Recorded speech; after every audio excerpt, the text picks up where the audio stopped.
Hmm. Then those ones I'm saying, you don't know what is your culture and what is your history. Because what is Ottoman? Ottoman is Islam. And if you think that you are just going to be um, loyal to your own culture that is not connected to Islam, then that time you'll be accused of being a jahil, an ignorant person.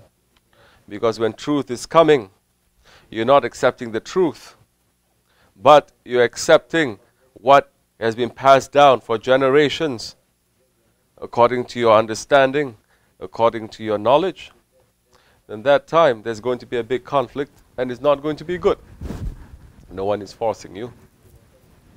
No one is forcing anyone. But we have to understand first, what is the culture of the Ottomans? And what the Ottomans are representing, and why they are wearing it. Who are we worshipping? Allah. Who is our guide? Holy Prophet ﷺ. That is our guide. Okay? Whatever Holy Prophet ﷺ brought, we must put it on top of our heads. And those ones who are holding on to him tightly, and they are respecting him and giving high value to what he brought and what his Sahabis and what his Ahlul Bayt they are bringing, and they're willing to sacrifice everything. They're willing to sacrifice their father, their mother, their children, their knowledge, their culture.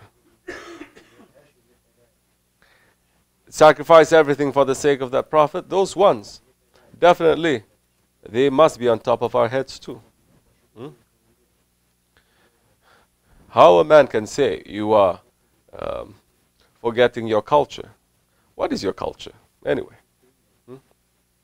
What is your culture? If you are Western type, American type culture, we may say we put a big question mark there too. If it's an American culture, what is American culture? If it's European culture, we say now you are putting European culture ahead of Islam. Anything in your culture that is fitting to Islam, take it. If it's not fitting to Islam, we have to leave it. Because that time if you say, no, our culture is more important, then you're worshipping your culture. You're not worshipping Haqq, Allah, the truth. Then that time it is still tribalism. What Holy Prophet came, ﷺ, to destroy. Then you must sit down to understand, what are you wearing? Why are we wearing this? Do we know that the Haidariya, for instance, for the men, who is it worn by? Who is it worn by? Why is it called Haidariya? Haidar, Haidar, Ya Haidar, Ya Ali. So, for the man who is going to put his, for example, I'm just saying, okay, I don't know if what you are. I don't know if you are Spanish or Pakistani or Chinese. But let's say, just pick up one example. If you're going to say you prefer your shalwar kameez to what Hazrati Ali is wearing, then I say good luck to you. Your faith is still Jahiliya faith. How we can say that I prefer shalwar kameez to the Haidariya that Hazrati Ali is wearing. If you say, I prefer my own skinny shalwar, okay, because that is my culture, we may ask you, why you wear that? It's my culture. What culture? Where? Who made it? Who brought it? Why it became? So many people, they don't understand. Isn't it? They don't know. I don't know, I don't know, I don't know. You ask us, why are we wearing these clothes? Then we're saying, because wearing this shalwar in this way,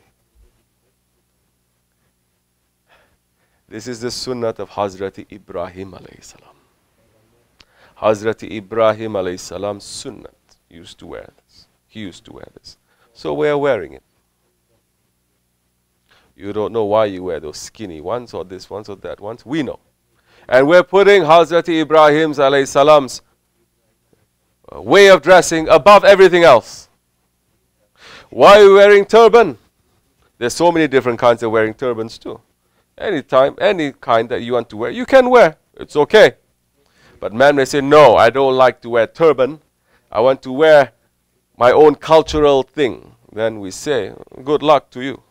Because now, if you understand that this turban is worn by all prophets, turbans worn by the angels, and you are being stubborn because your culture is saying to you, you must wear this, and you don't want to wear the crown of the angels and the crown of the believers, then we say, yes, your faith that time, it is still a jahil faith.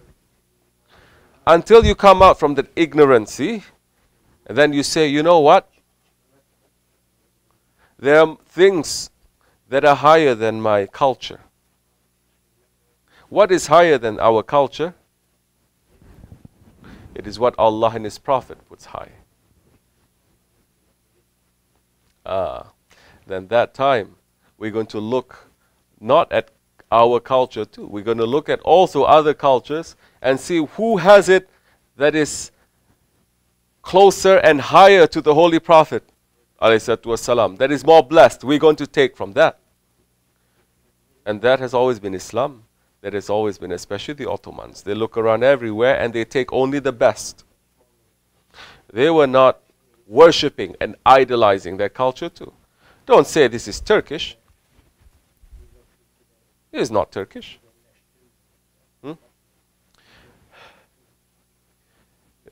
The Turks, they were not wearing like this too.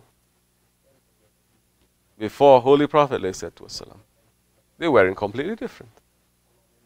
So now you're getting into this whole thing of a culture, which is higher culture, your religion, truth. Then we're never going to finish that. But man who has intelligence knows, I'm going to put everything aside. What I'm going to put high is what Holy Prophet ﷺ puts high, is what Allah gives value to. Then that time, I'm going to hold truth.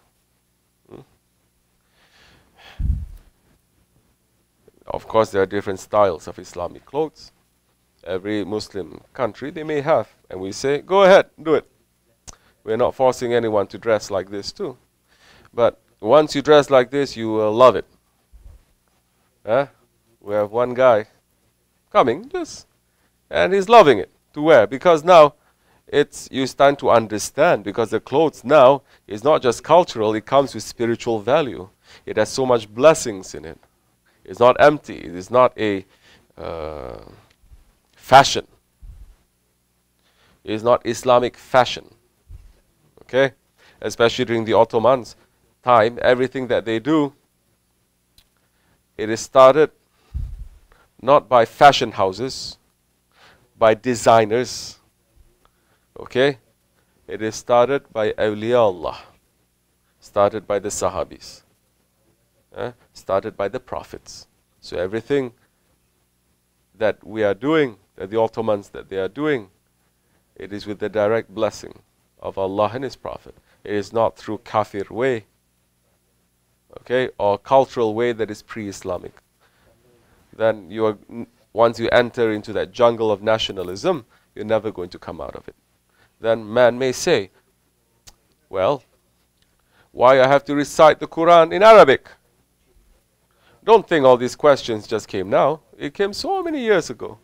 It came during that time when that shaitan, Ataturk, he came and he removed so many things. And later on, those other shaitans, they even remove the recitation of the azan in Arabic. And they say, no, you must recite the azan, call it the azan in Turkish. So we don't follow that. We love what Allah subhanahu wa ta'ala loves, what His Prophet loves, and what He brings. Once you come to a higher station, then you say, no one is forcing me, but I know which one they prefer. this is what I have to give up, then I'm going to go. You know what? You're fighting, people are fighting about clothes, fighting about how they wear, betraying or not betraying, betraying or not betraying your culture. This is you, this is not you. When you die, you're not going to be wearing shalwar kameez. Okay? No one is going to be wearing anything except for what we wear on top of our heads, which is the coffin. So get used to it. So at that time, you're not even going to ask all these questions. It's not important. Because the ihram that you tie, that coffin that you wear, you're going to be concentrating on that. And you say these are not necessary.